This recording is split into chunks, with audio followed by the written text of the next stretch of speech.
We're going to start with the Bears, 35-1 to win the Super Bowl, 16-1 to win the NFC, plus 425 to win the NFC North, 8.5.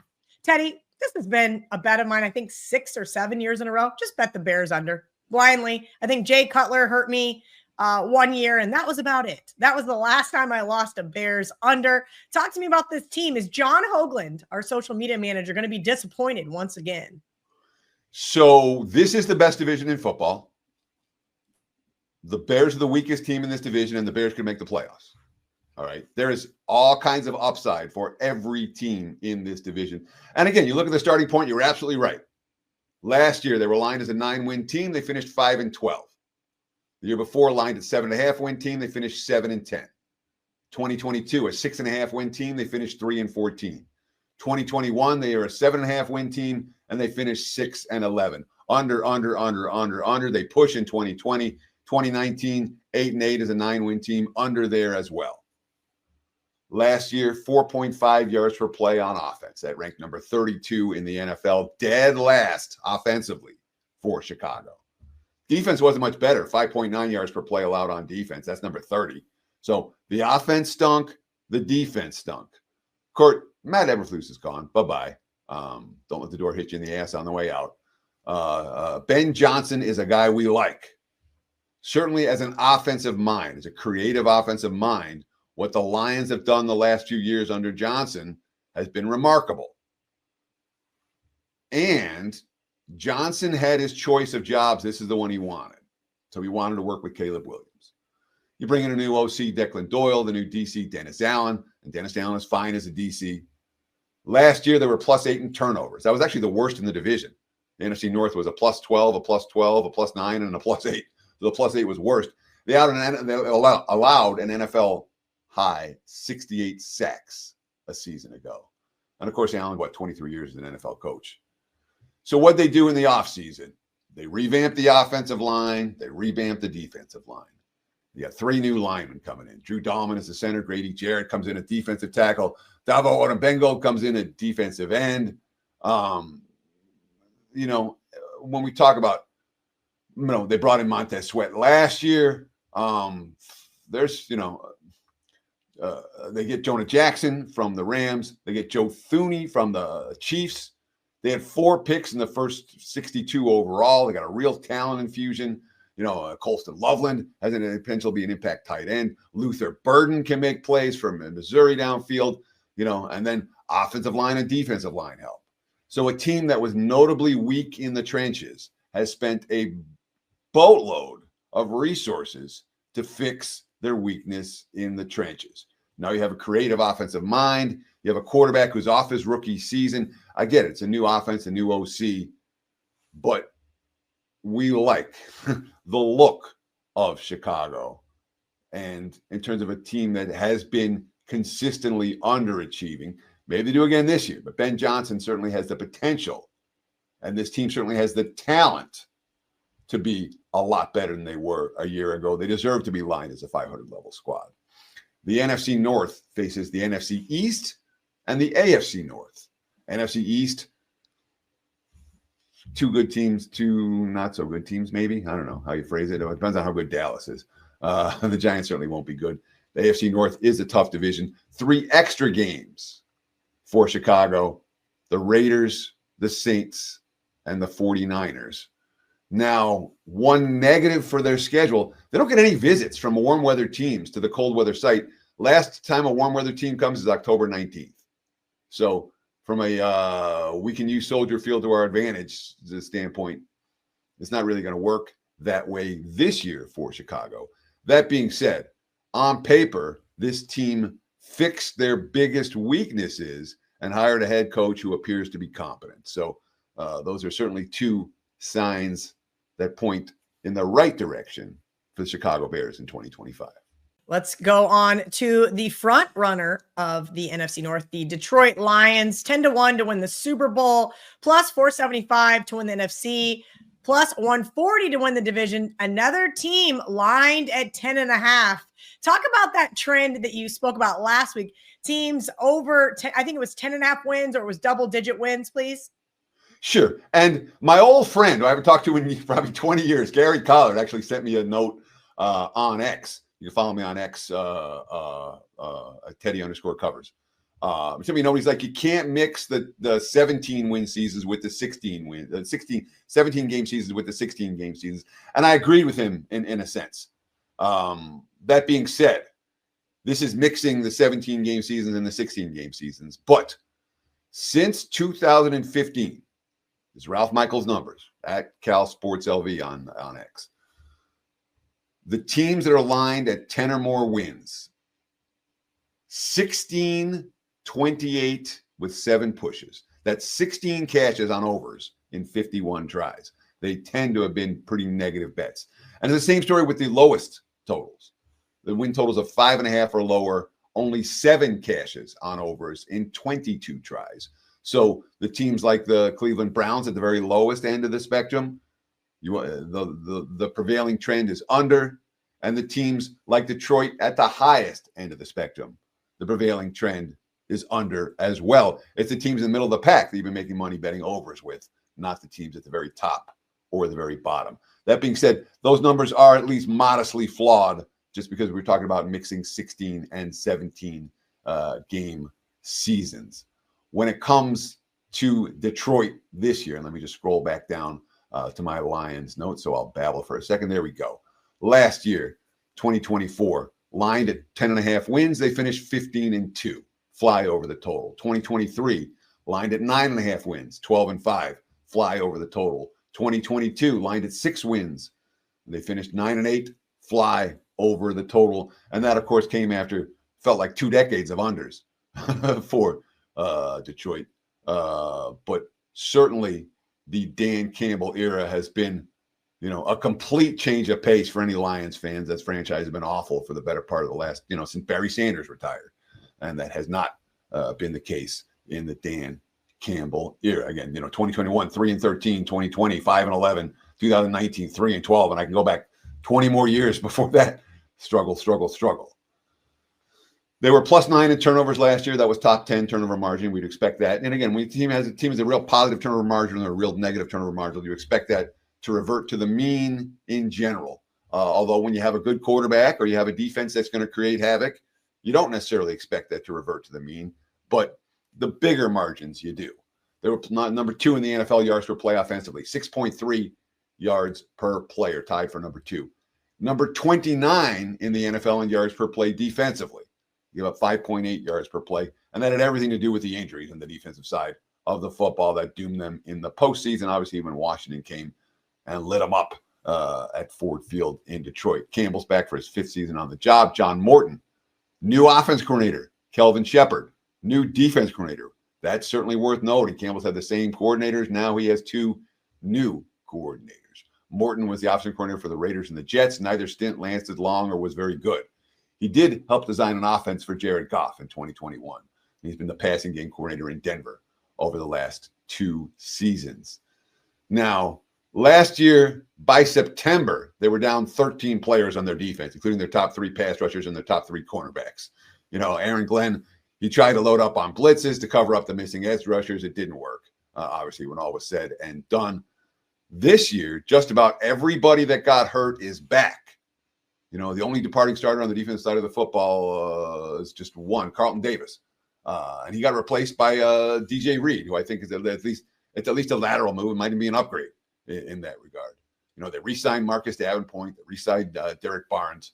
And the number 1 pick or the top draft choice came on the defensive side of the football as well. Tyleek Williams, a 330-pound nose tackle who should be very helpful against the run. But this is a team that had 26 different players have 100 defensive snaps last year. And that's not what you want.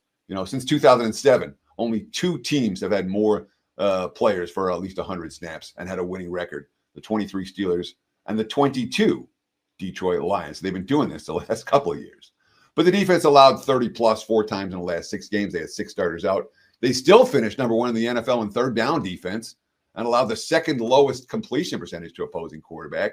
And, of course, they got 20 of 22 starters back, so they're basically running it back. Derek Barnes, a linebacker, quote, "This is a winning program now. We built a culture where going to the playoffs is not going to be enough for us." There's urgency right now for Detroit, all right? They had salary cap space this year. Next year, the timing, Goff gets paid. Amon-Ra St. Brown saying he gets paid. Penei Sewell gets paid. Ali McNeil get paid. Those four players combined just $66 million on the cap this year, $160 million on the cap next year. So this is a huge season for Detroit. I'm not going to say now or never, but things will be tougher for them a year from now to get the roster that they want, given all the contract extensions that are going to kick in. Got a kicker in Jake Bates, who got an NFL high 4 game tying or game winning field goal attempts the last 2 minutes of overtime. The punter, Jack Fox, first team All-Pro, NFL record for net punting average. Special teams are great in Detroit. There's a lot of things to really like about this team. And again, I thought they did well in the draft. Again, so concentrating on the trenches. You look at the schedule, NFC North versus NFC East and AFC North teams. There are 3 extra games. Pittsburgh, the Rams, and Tampa Bay. Now, it's tough early, Green Bay, Chicago, Baltimore, Cincy, KC, Tampa, Minnesota, Washington, Philly. That's in their first 10 games. The only easy one is Cleveland. One of the toughest schedules in the NFL when it comes to opponent by opponent.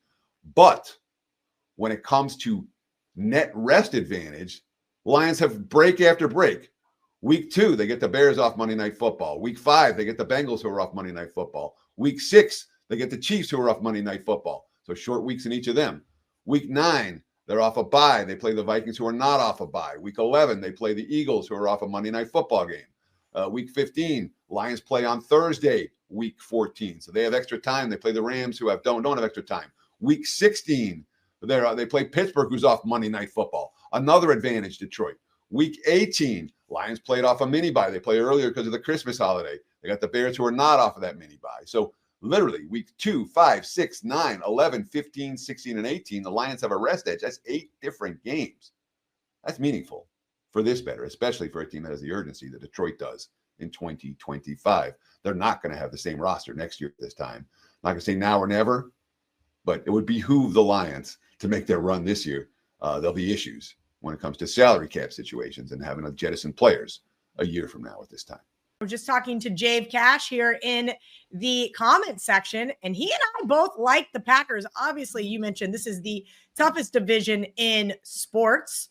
The Green Bay Packers 20-1 to win the Super Bowl, 10-1 to win the NFC, plus 260 to win the division. 9.5 is their season win total. Talk to me about these Green Bay Packers and if you think it's worth a little sprinkle on the divisional odds. So first I want to talk about what you were saying a moment ago. This $29, we're really looking for first timers. So if you've never bought from WagerTalk.com before, this is a great opportunity to do so. We really appreciate everyone's business, but first timers, this is see what we're about, and it costs you less than $30, and there's no BS. There's no bait and switch. We're not going to call you at home and say, gotta buy the upsell package. That's not how we work. Check it out. I encourage you, first-time buyers, $29 for 3 days all access. You don't have to use me. You use anybody. Now let's talk about Green Bay. Green Bay lined, guess what? 9.5 wins pretty much across the board. A little bit is used to the over, -120 at many books. Last year, the line at 10 wins. They were an 11-win team, went over the number. In 2023, they're lined at 7.5 wins. They finished 9-8. We cashed a 5% big ticket on the Packers over that year. So last couple of years have been good for over bettors. And in 2019, 2020, and 2021, they went over by at least 4 games every year. 2022, the only under for the Packers in the last 6 seasons when it comes to season wins. They were plus 12 in turnovers last year, tied for 3rd in the NFL. Number 5 in offense, 6.1 yards per play. Number 5 in defense, allowing only 5.2 yards per play. So there's room for regression in those numbers. Plus 12 turnovers, number 5 in offense, number 5 in defense. And they went 1-5 in division last year. They went 0-6 against the Eagles, Lions, and Vikings. They did not step up well against the better teams. That being said, Jordan Love was dealing with a knee injury all year last year, and it really held him back. Matt LaFleur back for his 7th season on the job. Adam Stenavich back as the offense coordinator his 4th year. Jeff Hafley, who I thought might get a head coaching gig this past offseason, did not. he's certainly a guy who is looking to get back into the head coaching gig. He was head coach at Boston College before taking this gig in Green Bay. He's back at DC. The last 2 seasons post Aaron Rodgers, they were the number 7 seed in the playoffs both years, 9 and then 11 wins. Hafley's defense last year, number 6 in scoring, less than 20 points per game allowed, number 5 in yards, number 8 in sacks, despite having no dominant pass rusher. It really was a defense that in many ways overachieved a year ago. When you look at the offseason moves, you bring in Nate Hobbs at cornerback, you bring in Aaron Banks on offensive line. That's the 2 big free agent signings. You re-sign Isaiah McDuffie at linebacker. McManus is the kicker you re-sign. I mean, it wasn't like they had a bunch of money to spend. Banks $77 million, Hobbs $48 million, both longer-term deals. So when it comes to the draft choices for Green Bay, everyone was excited. They had the draft at Lambeau and Matthew Golden. They finally signed, had a wide receiver at number 1 in Golden. He's a speedster. And that receiving core, and people are like, who's the number one? Who's the number one? They got a lot of weapons for Jordan Love to throw to. Offensive tackle in the 2nd round, another receiver in the 3rd round, edge rusher after that in the 4th and 5th, a pair of edge rushers. So, this is a team, they lost some key pieces, Josh Myers at center, Slayton at defensive tackle, but they look every bit as good as they did a year ago. Green Bay is a legit contender. Yes, are they contenders to win the division? Every team's a contender to win this division. There's not a bad team in the NFC North. There's not a weakling. There's not a team you're like this. They got a weakness. They got a bell. That's going to kill them. There's their Achilles. Green Bay has the potential to have a great season and make a deep run in the postseason. NFC North teams face NFC East and AFC North. The 3 extra games: Arizona, Carolina, Denver. 2 of the 3 fairly tough.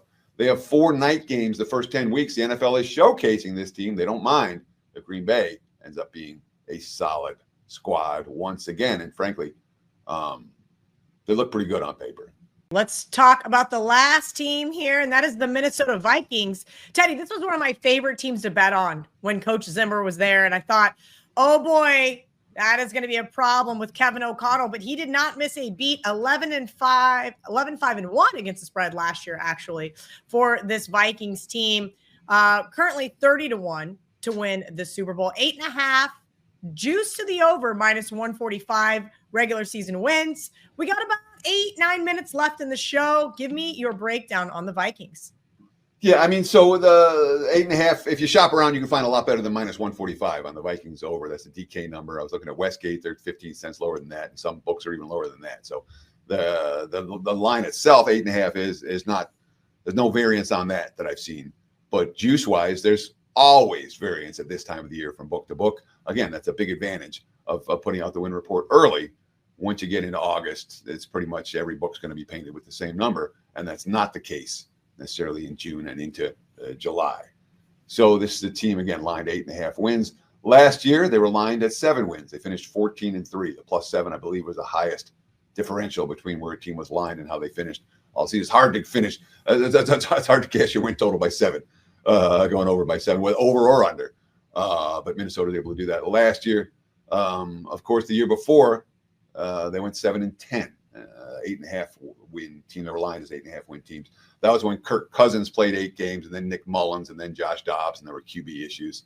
2022, 9-win team that went 13-4, and they were 9 wins in 2021, lined at 9 wins, 9 wins in 2020, 9 wins in 2019. So they're kind of lined in the same range, largely where they've been for much of the modern era. Kevin O'Connell back for his 4th season on the job. He was the NFL Coach of the Year last year. He wasn't close, in my opinion. Wes Phillips returns as well, calling the plays on offense. Brian Flores back on defense. Again, continuity in Minnesota. This isn't a scenario where you got a new coach here and a new coach there and you're installing new systems. They're not. They were +12 in turnovers last year. That's tied for 3rd in the league. They led the NFL in interceptions by a wide margin. How much of that is Flores? How much of that is luck and random? You can't count on Minnesota being a +12 turnover team, especially when we're talking about a rookie QB this year. So that's an arrow that points down. That being said, they were a top 10 yards per play team on defense. They were middle of the pack yards per play team on offense. So Minnesota from a statistical standpoint, defense solid, offense, the Sam Darnold year was good, but not insane. Now, I loved what they did in the offseason in the terms of they decided not to pay Sam Darnold. And I don't blame them for that, especially what Darnold did in the last 2 regular season games and the playoff game. You're like, yeah, that's the guy I remember from the Jets. But the fact that they didn't pay him allowed them to go on a huge spending spree in free agency. $300 million they spent. They retained Aaron Jones. They retained Byron Murphy. They brought in a new center, Ryan Kelly. They brought in a new guard, Will Freeze. And of course, this is an offensive line that the first round pick, Donovan Jackson, that OL, like Chicago's OL, should be pretty darn good. We talk about J.J. McCarthy, what he's, here's a quote from Justin Jefferson, by the way. He definitely has an arm, that's for sure. He can zip it whenever he needs to. The Vikings made him traded up and made him the number 10 pick in 2024. He's had 18 days. This is coming into the offseason. 18 days of training camp, 15 OTAs, 3 days of rookie minicamp, 6 days of veteran minicamp, and a preseason game. So it's not like he hasn't done anything. He's been around enough, and they've seen him enough. And I remember this when Andy Reid said, you know what, I like, well, I'm spacing on, was it Alex Smith? No, who was the quarterback they had the year before? I like the quarterback we had, but our guy moving forward is going to be Patrick Mahomes. You veteran, you can go bye-bye. And Reid basically staking his job. Not his job, but his, hey, I believe in the guy we drafted. This feels like that. Where Minnesota's like, and I'm not saying J.J. McCarthy is going to be Patrick Mahomes. I'm saying this is a head coach and an offensive coordinator who said, we don't want that guy. We want this guy. And the coach has a track record that we trust. I think McCarthy will be just fine. And McCarthy talking about the extra time. Quote, it's been awesome because they really pushed the limits on what I can handle. That's what I asked for. I'd rather sweat in training and limit the bleeding on the battlefield when we get there. So, the J.J. McCarthy question is not going to be answered early on necessarily. But the fact that Minnesota has made him the clear choice, the fact that he's had as much prep as he had, the fact that he's gotten a year to look at film, I think these are positive signs. I really do. So, we talk about bringing in Ryan Kelly and Will Freeze and Jonathan Allen, all, in the trenches type of guys. That's a positive for this better. And, of course, they already had the tackles in terms of Darisaw and Brian O'Neill, 2 guys who are locked up to long-term deals. There's certainly upside for a Minnesota team. Again, their line is a 500 squad in 2025. Now, they do still have, they got Murphy. They still have cornerback questions in theory. And, draft choices, they didn't have a ton because of what they had to do last year to get McCarthy. But Donovan Jackson, certainly from Ohio State, is going to help. And I wouldn't be surprised if Ty Felton has an impact early on as well. Schedule-wise for Minnesota, NFC North versus NFC East and AFC North opponents. 3 extra games. Atlanta, the Chargers, Seattle. Not brutal in that regard. Kind of an anomaly. They have 1 true road game the first 7 weeks. 2 games in London during that span. And the fact they have back-to-back games in London, I think, gives them an edge as well. Only 3 home games from October 20th to Christmas. And the 3 home games, brutal. Baltimore, Washington, Chicago, all tough. Then Detroit on Christmas and Green Bay week 18 at home. So from a schedule standpoint, not going to be easy for Minnesota. There are things to like about the Vikings without necessarily betting the Vikings over their season win total because, like I said, that schedule does look a little bit rough. But that's certainly the lean right now. Minnesota, one of the handful of teams I have on my short list to bet over their season win total. The report coming out, 10 days from now, 9 days from now.